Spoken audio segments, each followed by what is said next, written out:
Hello everyone, from my home to yours, God bless you. Pastor Arnold po. Nais ko pong ibahagi na ang Pasko ay nagpapakita ng labis na pag-ibig ng Diyos. Ang Diyos ay hindi madamot sa kanyang pag-ibig.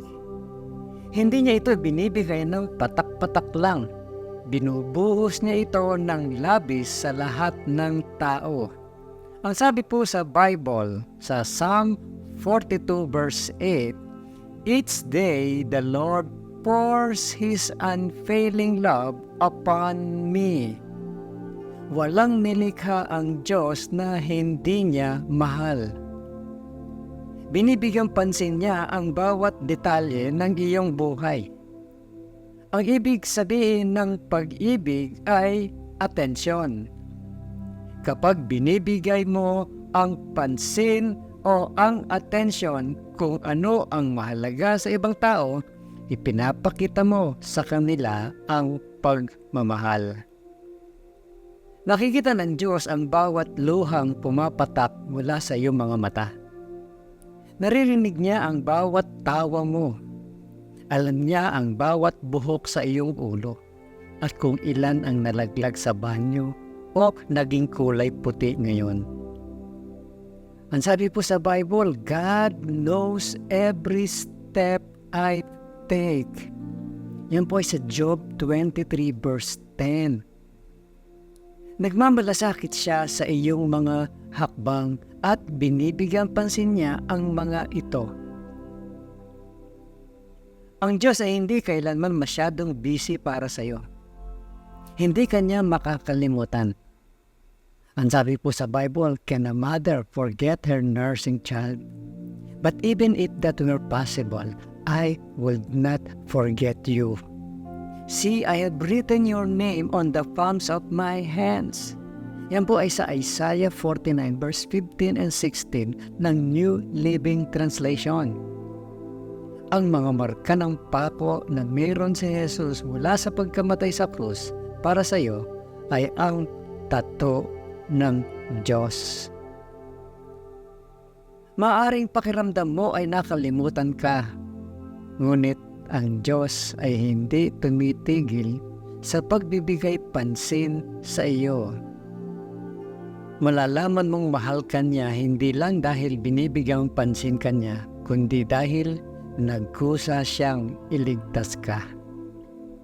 Ang pag-ibig ay hindi lamang puro salita.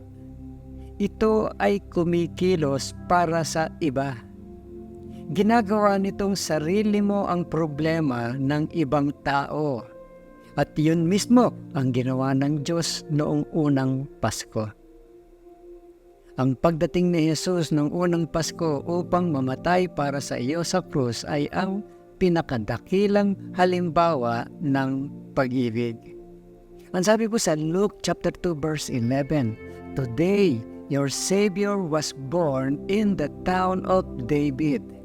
He is Christ the Lord." Nung dumating si Jesus sa lupa, ipinakita ng Diyos ang kanyang pag-ibig sa pinakakahanga-hangang paraan. Para bang sinabi niyang, "Nakikita kita at tatanggapin ko ang iyong mga problema bilang sarili kong problema.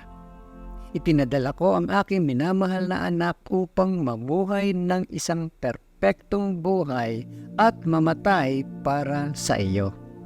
Ganito kita kamahal." Walang pinagdamot ang Diyos noong unang Pasko. Sa pamamagitan ni Jesus, ibinuhos niya ang kanyang pagmamahal sa lahat ng tao. Think about this, my friend. Paano nakapokus ang iyong mga traditions at celebrations o pagdiriwang ng Pasko sa pag-ibig ng Diyos? Paano daw nakapokus sa love of God yung mga celebrations natin o traditions natin? Ano ang isang paraan na gusto mong mas pagtuunan ng pansin ang pag-ibig ng Diyos ngayong Pasko? Pangalawa, Think about this, my friend. Ano ang maaari mong gawin para alalahanin ang pag-ibig ng Diyos kapag nararamdaman mong kinalimutan ka na ni God? Paano mo papaalala sa sarili mo? Anong pwede mong gawin na ma-remind ka na hindi ka nakakalimutan ng Diyos? At ang pangatlo, think about this, my friend.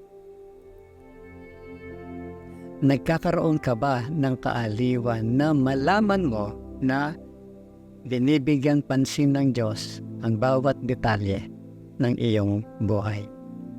Bakit o bakit hindi? Have a great day, my friend. At huwag mong kakalimutan kung sino ang gumawa ng araw na ito.